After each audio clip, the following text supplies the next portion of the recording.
So there's a very good chance this video gets taken down, but let me give you all some context before we get into this video. So I've been in the Skate playtest for around about a year, firstly mobile, then did PC, then did consoles. I've taken part in many different playtests and I've seen how this game has evolved. And I've actually technically broken my NDAs and actually spoken about some of the things I really do love about the game. And I've actually had people reach out to me privately, and EA are aware of those videos, but they're not taking those down as they are, for all intents and purposes, in defense of the game. Now my mindset here is that, okay, well if that's the case, then I can talk about the things that I'm not happy about with the game. And there are some things with Skate, or Skate 4 if you've searched for that to find this video, that I'm definitely not happy with. And after seeing some early access playthrough footage from some people online that doesn't look dramatically different from the playtest in any way, it's fair to say that a lot of the stuff that I don't like is probably going to be in the final game. So I think it's fair for us to actually talk about it.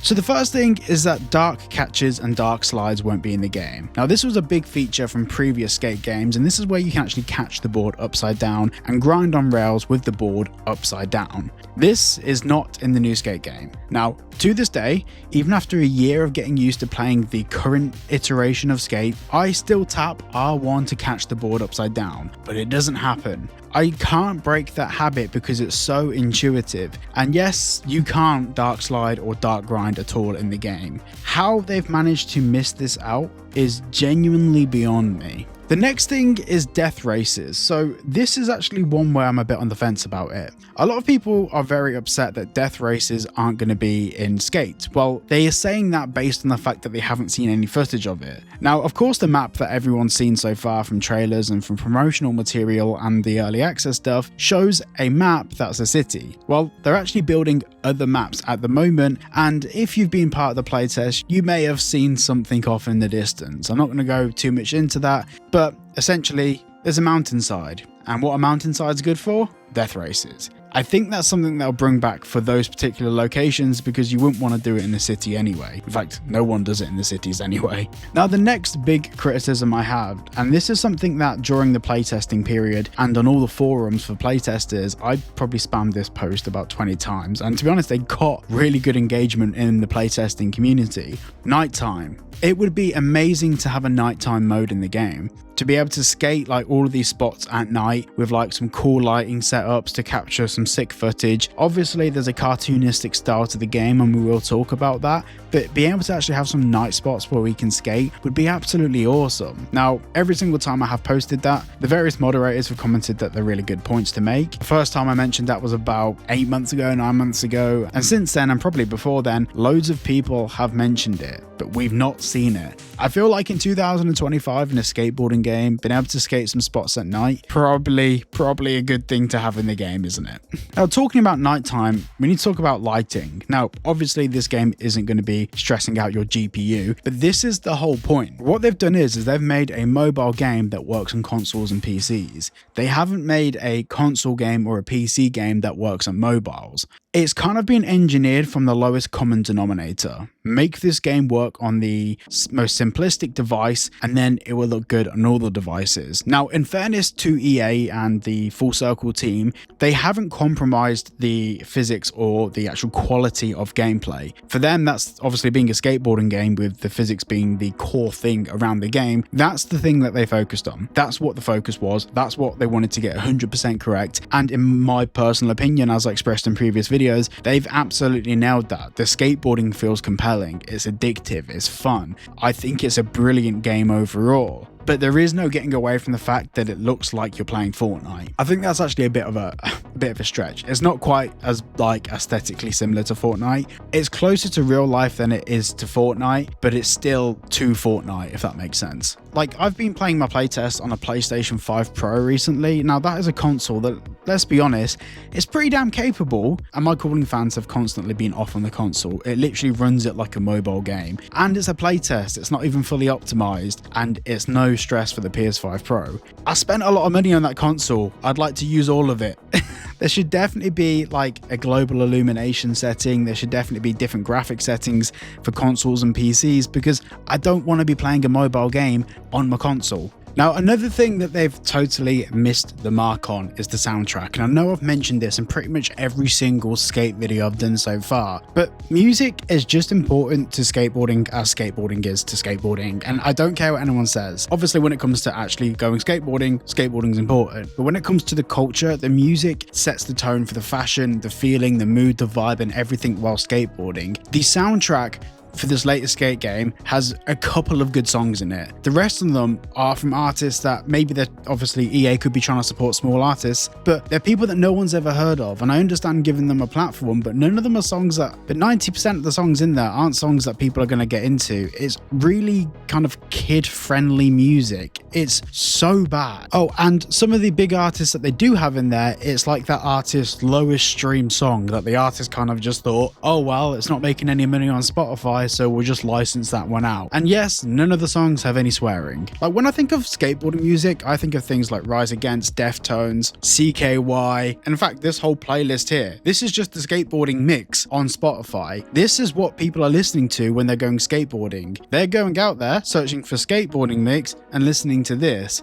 So surely EA would have seen that as an indicator of this is the music that people are listening to, and then probably try to license these songs. And like, yes, maybe some of these songs could be quite expensive to license, but this is going to be a live service game that they're planning to make hundreds of millions of dollars out of. They can afford to do it. Now, the other thing that really does frustrate me, and this is where I understand what the community is saying about kind of the skate culture part of things. Obviously, in previous skate games, we've had Coach Frank, and Coach Frank, Jason Lee, has been a huge part of the franchise, and also it's someone that we resonate with as a skateboarding community. Now, instead of Coach Frank, this time we've got V, which is some bot that talks to us about the town and the city and gives us a cheesy, cringy backstory of everything. Now, if we look at the original advertisements for Skate, obviously they introduced us to M Corp. They had a really cool, like, retro website. This was cool. This marketing was absolutely sick. And then they go and introduce us to this kid-friendly M Corp introduction bot that explains the city. Like, what the? No,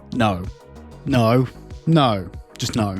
Now, another thing is that obviously we're in 2025 and there's a lot of progressive thinking in gaming, and for the most part, some of it's really good. I think one of the things that I didn't like is that they tried to make every single character gender neutral, and you can make your character look like a bloke, you can give him a beard, you can make him look like a woman, you know, with that womanly features. Trying to stay monetized here, boys. You can do all of this stuff, but the one thing that they haven't done is titled them as male and female. They're so objectively against titling them as male or female. Look, I know people that are trans, I know people that identify as different stuff. None of them give a shit whether you have male or female in the game. Like, the stuff that you see online from people saying that you need to have a trans category or whatever, that is a very small category of people. If you just have male or female, no one's going to be complaining. Or you could just have male or female presets to start with. No one's scared of the words male or female, so you can have those in the game. And no, we're not going on that whole route of, oh, they've gone woke. Grow up. Stop watching Andy Pants and Endymion.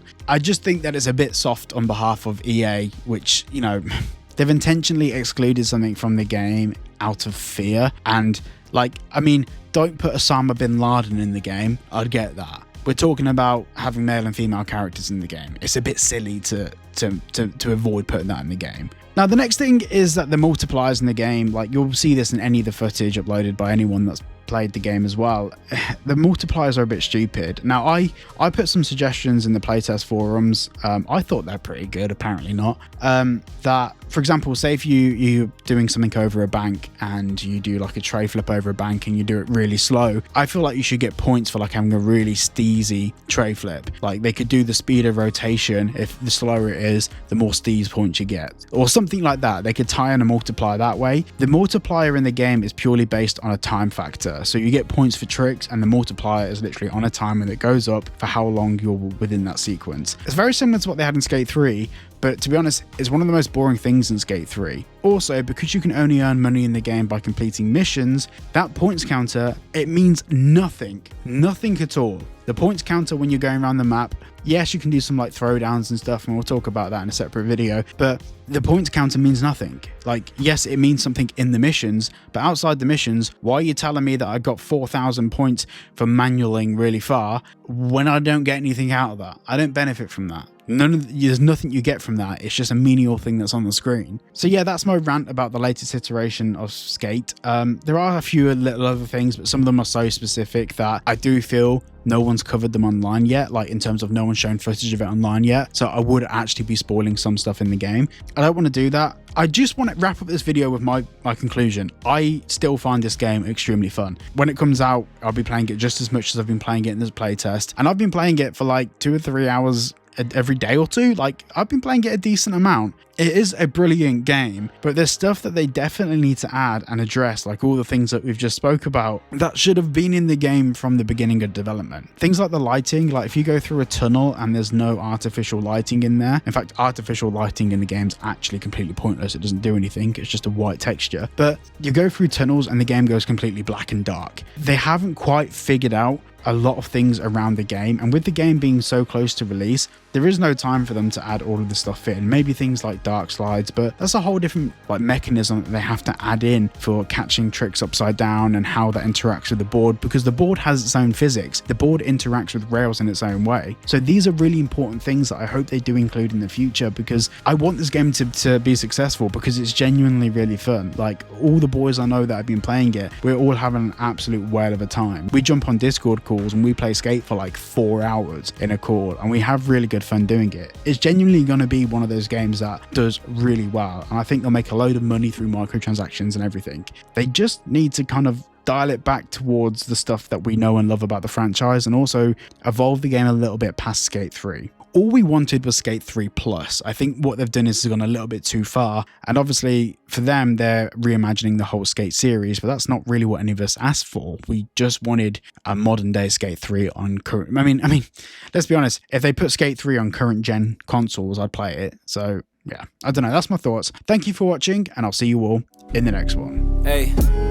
Emotional trauma with a prima donna, gasping when she see the commas, laughing to conceal the monsters. I feel like Kanye when he lost his Donda. When my father left me, you were there to heal the pain I conquered. I never pay you back for what that meant to me. Some scars just fade physically, but never leave mentally. It's where would people